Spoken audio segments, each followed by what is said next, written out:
Informasi dari Aceh Timur, sebanyak 23 nelayan asal Aceh Timur yang menggunakan kapal KM Troya ditangkap di wilayah perairan Myanmar.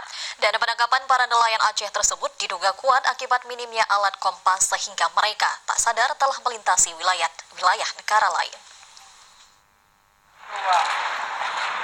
Menurut informasi yang diperoleh TVRI, 23 nelayan warga negara Indonesia tersebut berangkat dari Pelabuhan Idi pada tanggal 29 Januari 2019 lalu. Namun para nelayan tersebut ditangkap oleh Angkatan Laut Myanmar pada tanggal 6 Februari 2019. Penangkapan para nelayan Aceh tersebut diduga akibat minimnya alat kompas sehingga mereka tak sadar telah melintasi wilayah negara lain. Petugas Syah Bandar Kecamatan Idi Mahifudin membenarkan terkait penangkapan 23 nelayan asal Aceh Timur. Namun untuk saat ini data yang pihaknya peroleh hanya 17 orang yang berangkat menggunakan kapal KM Troya. Kapal ini berangkat tanggal 28 bulan 1 2018.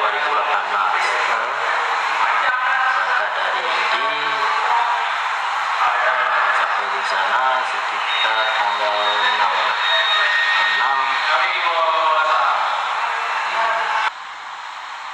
Sementara itu pihaknya terus melakukan pengumpulan data ke 23 nelayan yang ditangkap di Myanmar tersebut. Dari Aceh Timur, Tim Liputan TVRI melaporkan.